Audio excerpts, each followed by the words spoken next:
Mas a partir de agora vamos falar sobre o pagamento do auxílio emergencial, que está garantido até esse mês de agosto, né? Mas a informação do dia e do final de semana é que o governo estuda se há maneiras de prorrogar o pagamento do auxílio emergencial. Se fala em até março de 2021, com a redução do valor das parcelas, segundo alguns. Atualmente é R$ 600, né? Seria um valor entre R$ 200 e R$ 300. Ministro da Cidadania, Onyx Lorenzoni, o que há de realidade nisso? Boa noite, obrigado por conversar com o Band News TV. Boa noite, Felipe. Boa noite a todos aqueles que estão sintonizados na Band. A nossa situação é a seguinte: quando começou o auxílio emergencial, a lei foi 3 meses. Por quê? Porque todas as epidemias no século XX, elas tiveram da sua início da dispersão do vírus até chegar ao pico e depois o recuo, né, a fase que se chama de convivência, dura de 12 a 14 semanas. No Brasil, o vírus teve, além do Brasil ser muito grande, o vírus teve uma dispersão completamente irregular. Iniciou no Sudeste, desceu para o Sul, foi ao Norte, depois ao Nordeste. Hoje ele migra para o Centro-Oeste e isso fez com que o presidente Bolsonaro tomasse a decisão de prorrogar pelo mês de julho e pelo mês de agosto. Nós, daqui poucos dias, iniciamos 7 dias, 8 dias, iniciamos o pagamento da 5ª parcela para o Bolsa Família e vamos mais ou menos até o final de outubro pagando todos os demais grupos.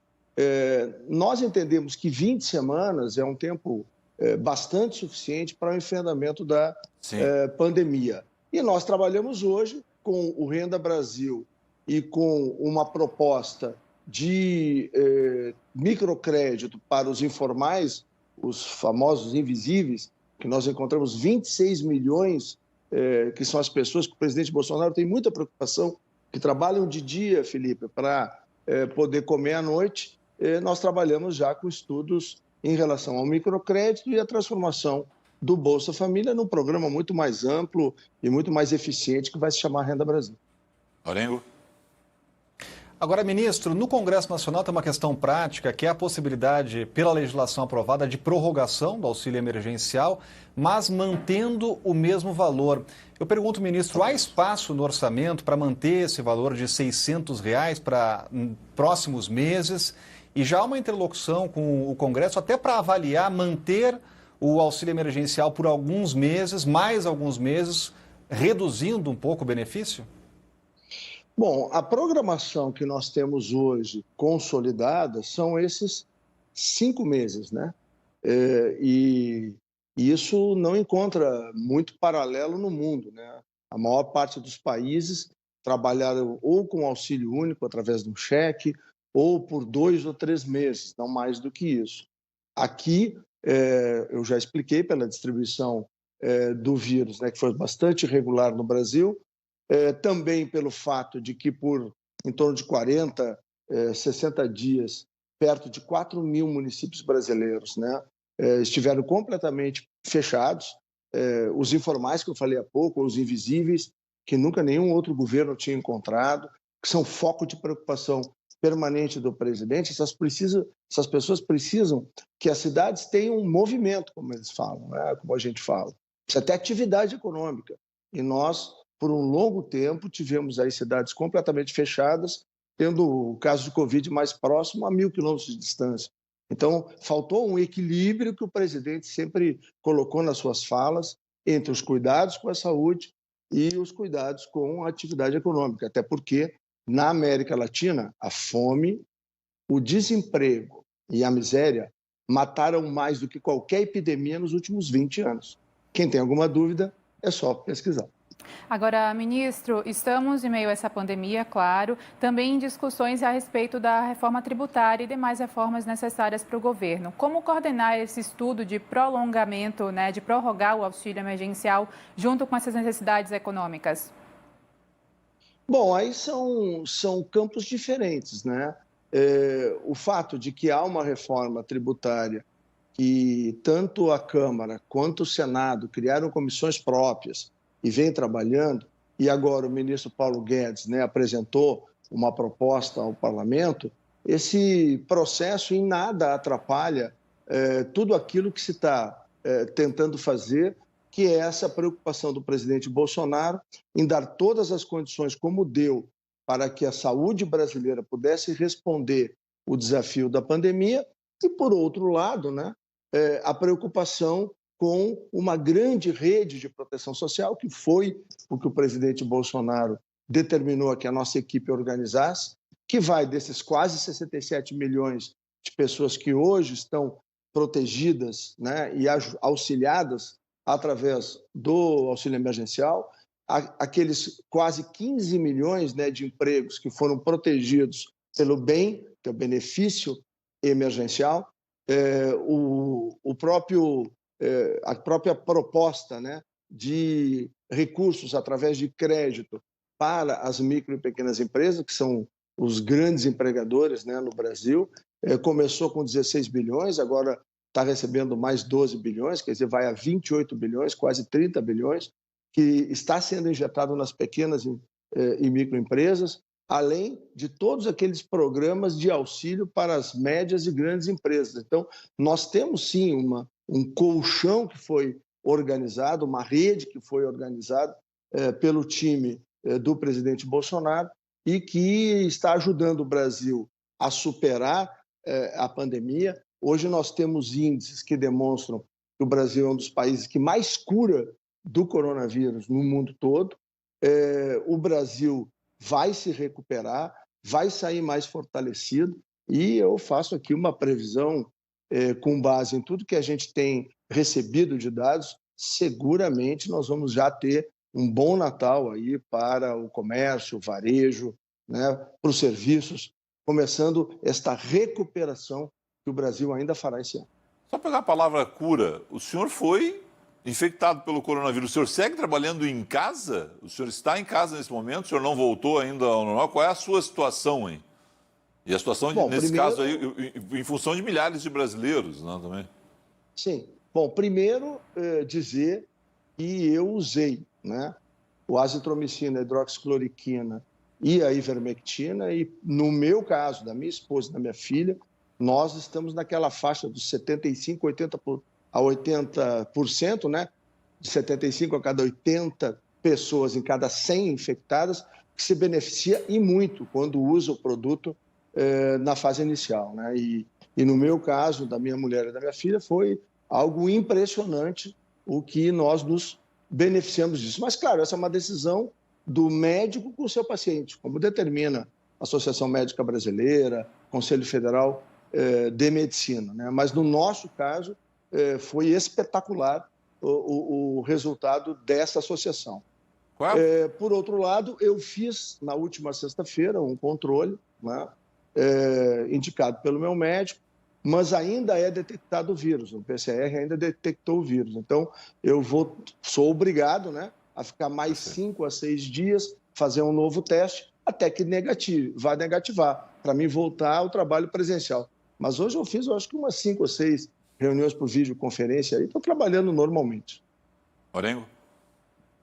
Ministro, uma discussão importante que o senhor já relatou já mencionou sobre o Renda Brasil, o novo programa. A gente ouve muito aqui em Brasília sobre as possibilidades e perspectivas desse programa. Agora, tem um problema que é o problema do orçamento, ministro. A gente já ouve no Congresso Nacional, já tem uma proposta apresentada para que um programa de renda mínima, como o Renda Brasil, ele não fosse levado em consideração na regra do teto, né? Pudesse ser uma exceção ao teto. Como é que o senhor se manifesta, se posiciona sobre essa proposta do senador Eduardo Braga, e seria necessário mudar a Constituição, porque foi uma PEC apresentada para permitir a chegada do Renda Brasil, ministro? Bom, aí eu acho que tem 3 coisas importantes a ser dita. Primeiro, desde novembro do ano passado, eu estava ainda na Casa Civil, que é brilhantemente administrada hoje pelo general Braga Neto. Eu estava lá, e como era lá o centro de governo, no Cidadania estava o hoje deputado federal Osmar Terra, que fez um brilhante trabalho também, e ele levou uma proposta de revisão do Bolsa Família, porque todos os especialistas dentro e fora do Brasil reconhecem que o Bolsa Família perdeu a sua focalização, né? Ele precisava ser reorganizado. Ao longo do tempo, virou uma grande pescaria eleitoral e cria, né, pela forma como ele foi estruturado, uma dependência. E isso hoje é um fator impeditivo para que as pessoas possam se emancipar, possam agregar mais renda, né? Então, nós trabalhávamos numa reestruturação, aí surge o nome Renda Brasil, a partir mais ou menos de dezembro do ano passado. E se não fosse essa pandemia, nós já teríamos apresentado, né, o programa, porque ele já estava bem maduro. Então, ao longo desse período, a gente cuidou do auxílio emergencial, mas as outras equipes ficaram trabalhando, né, em aprofundar o Renda Brasil.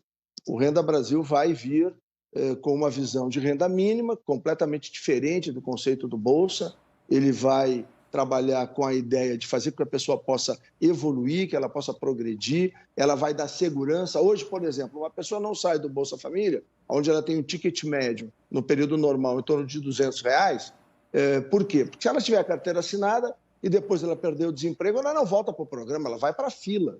E aí ela pode ficar 6 meses, 7 meses, 8 meses, 1 ano na fila, tá? Então, ela prefere ter um valor menor e junto fazer bico ou biscate, dependendo da região do Brasil, para poder manter a sua família. Então, o que nós queremos é ter um programa que dê suporte, dê condições a que ela possa evoluir, que ela possa progredir. É muito melhor a pessoa ganhar R$1.200, R$1.500, R$1.300, R$2.000, R$3.000 por mês. E é nessa linha que vai o Renda Brasil. Agora, se puder o Congresso aprovar a possibilidade de que programas sociais, que são fundamentais e importantes no Brasil, eles possam estar preservados, é claro que a gente vai fazer cada vez com mais profundidade e atender mais pessoas. Quanto tempo? E uma questão, né? Só para deixar bem claro, o Bolsa Família nunca virou lei. Desta vez vai ser lei o Renda Brasil, é isso? O Renda Brasil vai ser uma lei onde nós vamos, inclusive, acoplar muitas novidades. A própria experiência que nós vivemos no auxílio emergencial, que foi a escolha do caminho digital, que precisou de coragem, ousadia, né, para poder fazer, é o único país do mundo, né, e nós encontramos aí 67 milhões de brasileiros, 148 milhões de CPFs que foram processados, encontramos 26 milhões de invisíveis, que nunca nenhum governo encontrou. Então, hoje, nós começamos o auxílio emergencial com o cadastro único com 75 milhões de pessoas. Hoje tem 101 milhões de pessoas no cadastro único. E, sem dúvida nenhuma, ele virá em forma de lei. A gente espera até o final do mês, ou no máximo na primeira semana de setembro, a gente já está com ele concluído, pronto e aprovado pelo presidente e apresentado ao Congresso. Só para as pessoas entenderem, né? Mas qual é a importância disso? A importância disso é o seguinte, não é um programa de governo. Sendo uma lei, ela vai passar pelos governos. Não, os governos podem modificar aqui ou acolá, mas é uma lei do país, né? O que o Bolsa Família nunca se transformou, né? O importante agora é, primeiro, o Congresso Nacional sabe que nós precisamos melhorar, né?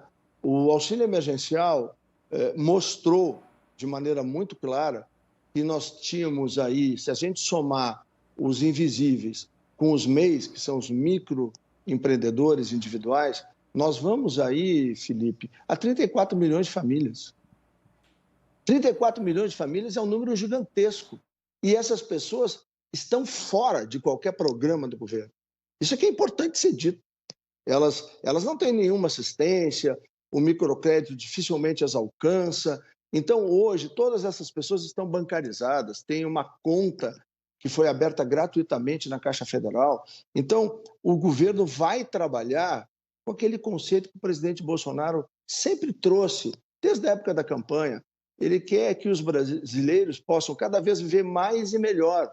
Ele quer que os brasileiros possam prosperar, que o mérito esteja presente em todas as ações do governo. E isso passe para os mais vulneráveis, os ultra vulneráveis, e a gente abra programas onde as pessoas possam se emancipar, elas possam ir para uma condição financeira e de qualidade de vida muito melhor para os seus filhos, para a sua família. Então, aí entram estímulos à empregabilidade, aí entra acoplar, por exemplo, o Criança Feliz para cuidar das crianças na sua primeira infância, desde o ventre materno até ela chegar na primeira série do primeiro grau. E o nosso sonho é fazer com que as 4 milhões de crianças que estão nessa fase de 0 a 36 hoje, nesse momento no Brasil, e que estão dentro do programa Bolsa Família, que vai se transformar no Renda Brasil, que essas 4 milhões de crianças cheguem na primeira série do primeiro grau com a mesma condição dos filhos de classe média. Para quê? Para que eles, através do receber e acumular o conhecimento, isso conecta com aquilo que o presidente Bolsonaro foi ver em fevereiro de 2018 em Taiwan, Japão e Coreia do Sul. E aí sim ele possa transformar a vida daquela família, daquela comunidade e um dia transformar o Brasil. Ministro, uma boa recuperação para o senhor. Obrigado e uma excelente noite. Obrigada. Uma boa noite para você. Obrigado.